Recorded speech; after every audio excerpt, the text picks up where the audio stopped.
welcome back to another episode of In the Kitchen with Sandy, and today it's going to be simple. I know it's the holiday season, and we're trying to look for quick and easy meals, tasty meals that we can throw together very quickly as we're, hustling and bustling through the holiday season.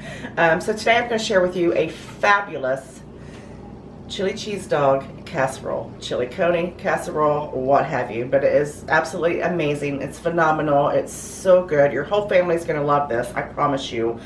And if you have everything at home to make chili dogs, you're going to have everything at home to make this, minus the buns. It's virtually low carb, so if you're on a low carb diet, this is good for you. You're going to really enjoy this. So let's go over what we are going to be using. But first of all, I have got my oven preheated to 400. Actually, you don't have to preheat it just yet, because we are going to have to cook this for the sauce for about 30 minutes or so before we pop it in the oven. So you can wait till a little bit later to preheat it if you want to. That's quite all right. So let's go over what we will be using. I have a little bit of green onion here. This is just mainly for color on the top of it, because I got to color it up, baby. Got to color it up. I've got some just roughly chopped onions, a little bit of ground chuck here, about a pound, a bit over a pound. I will give you the full measurements at the bottom of this video. And here we have some tomato sauce. I have a couple of cloves of just roughly chopped garlic, some shredded cheddar cheese, and in here I have some celery seed, a little bit of onion powder, chili powder, garlic salt, a little bit of sugar, and cumin. And these flavors are going to come together and make this blob of meat absolutely phenomenal. Got a little bit of water here. Got your hot dogs, whatever brand you like to use. And then in here I've got some tomato paste, a little bit of hot sauce. You do not have to put the hot sauce in it if you do not want to put hot sauce in it, but I like the hot sauce because I like the little tiny bit of heat with mine, and it also gives it that little bit of kick to it. And then I also have a little bit of ketchup in here just for a little bit of sweetness to it. And I've got some salt and pepper to taste, and a little bit of Worcestershire sauce. That's it. That sounds like a lot, doesn't it? It's really not, I promise you. And you can, you can omit several of these ingredients here if you just want to use the packet of the chili mix, what have you. And then I've got a nice casserole dish, liberally sprayed with cooking spray. Not a whole lot, but a little bit. So let's go over to the stove and we're going to get started. Okay, to a high-sided pan here, I'm going to add my meat. And you just want to make sure that you chop it up pretty well.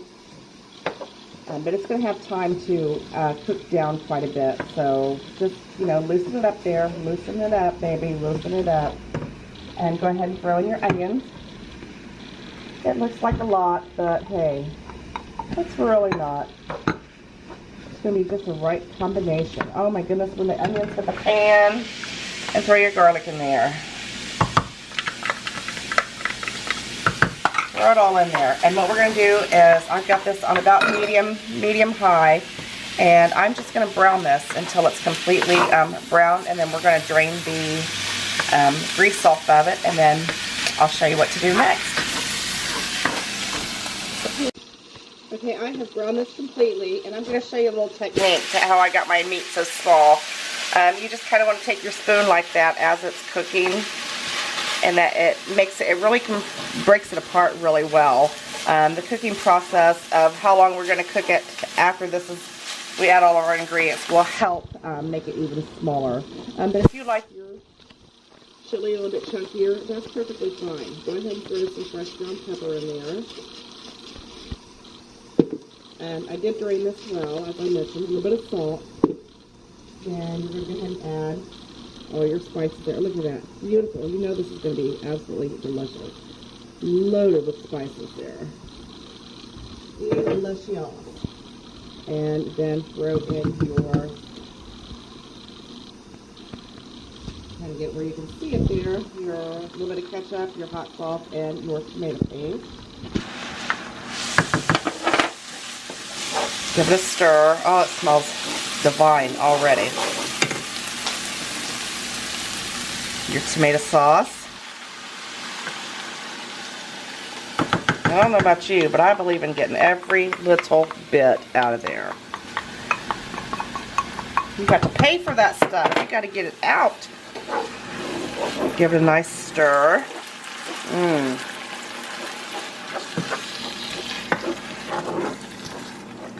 And then you're going to go ahead and hit it with just a little bit. I'm going to turn up the temperature there to get it started. A couple dashes of Worcestershire sauce.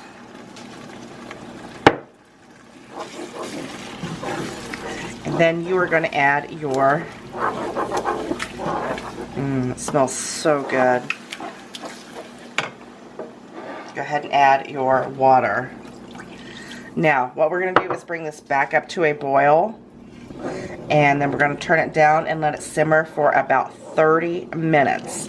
Then it's going to be perfect. And then I'll show you the next step once we get there. Alright, I've let my chili sauce, I let it simmer for about 30 minutes. And I want you to look how nice and thick it got. Look at that. Absolutely beautiful. And it smells and tastes amazing. Amazing. So what you're going to do now is take your hot dogs, and I just like to put them side by side in my baking dish. No rhyme or reason. Just throw them in there. Like so.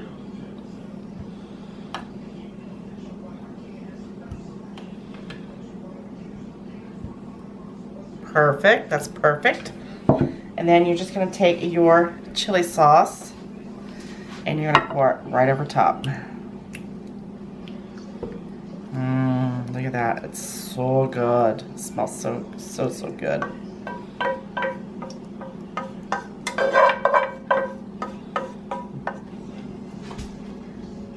Just spread it around.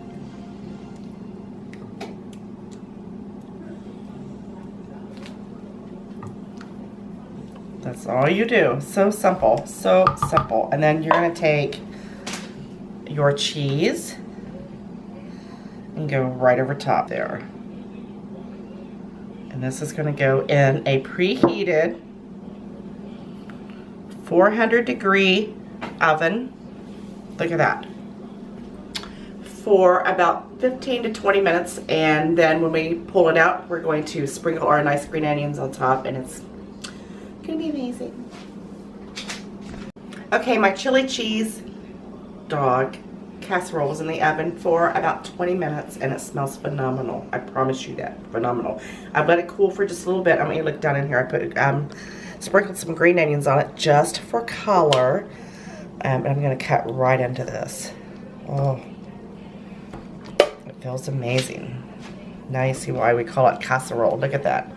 Comes right out just like a casserole. Well, try not to mess it up too bad. Oh, I got the whole wiener with that one, didn't I?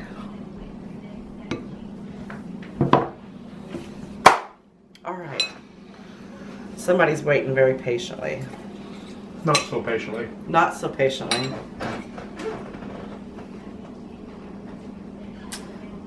You need to try this. It's delicious. Very hot. But I do recommend you letting it cool for a little bit.